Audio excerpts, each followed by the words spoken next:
Okay, simplifying algebraic fractions or rational functions is, for instance, take this x cubed minus 3x squared plus 3x minus 1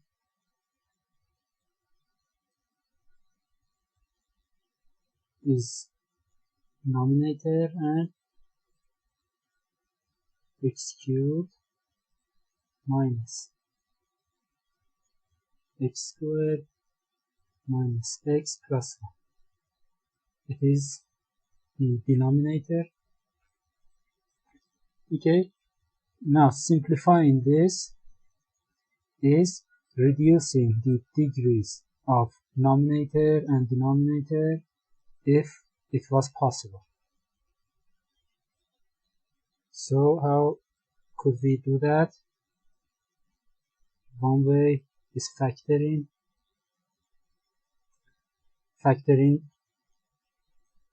the numerator and the denominator. Okay, I'm not gonna write down the process of factoring. I just write down their factors. This is x minus 1 cubed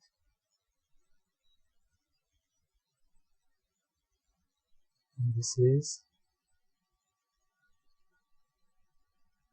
x minus 1 squared times x plus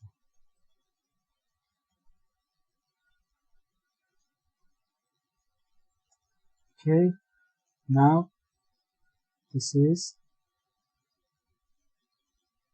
x minus 1 cubed over x minus 1 squared times 1 over x plus 1. Like the numerical fractions. Now this would be equal to x minus 1 and the power got subtracted by 2, so that would be x minus 1 to the power of 1, or x minus 1 times this, or we could just simply write it down as this.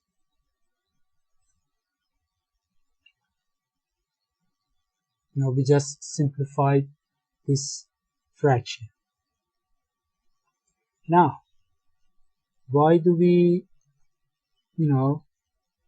what's the big deal?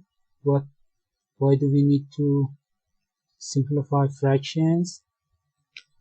As you see here, this crazy fraction became like this.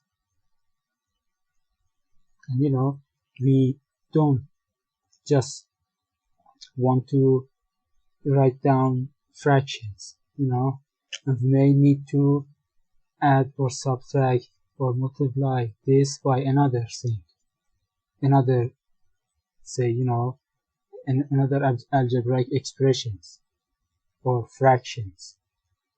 Doing the mathematical operation on this is way simpler than this.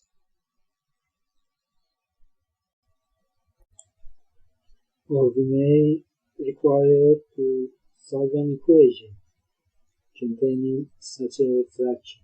For instance,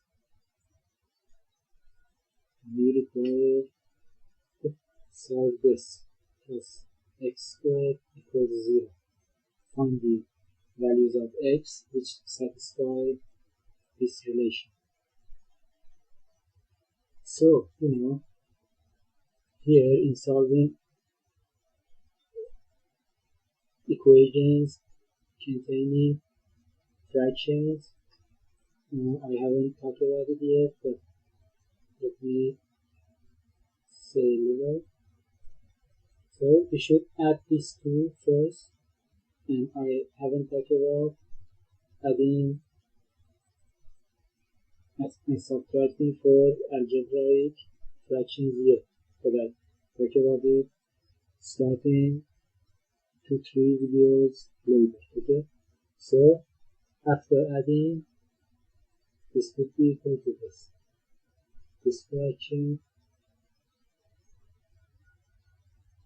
this the denominator and the divided plus x squared times,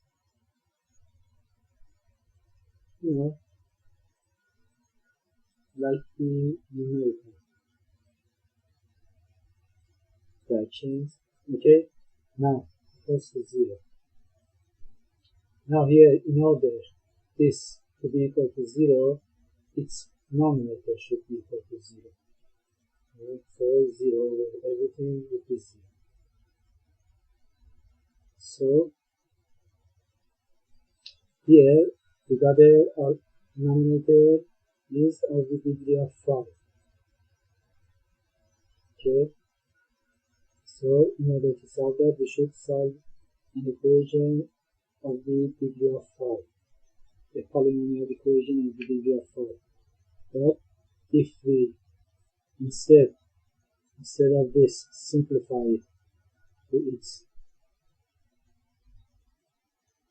equal fraction, which was x minus 1 over x plus 1, after adding, this would be x plus 1 here and x plus 1 here also. So this is a polynomial of the degree of 3. In order to solve this equation, we have to solve a polynomial equation, or we have to factor a polynomial of degree of 3, which is generally easier than the degree of 5.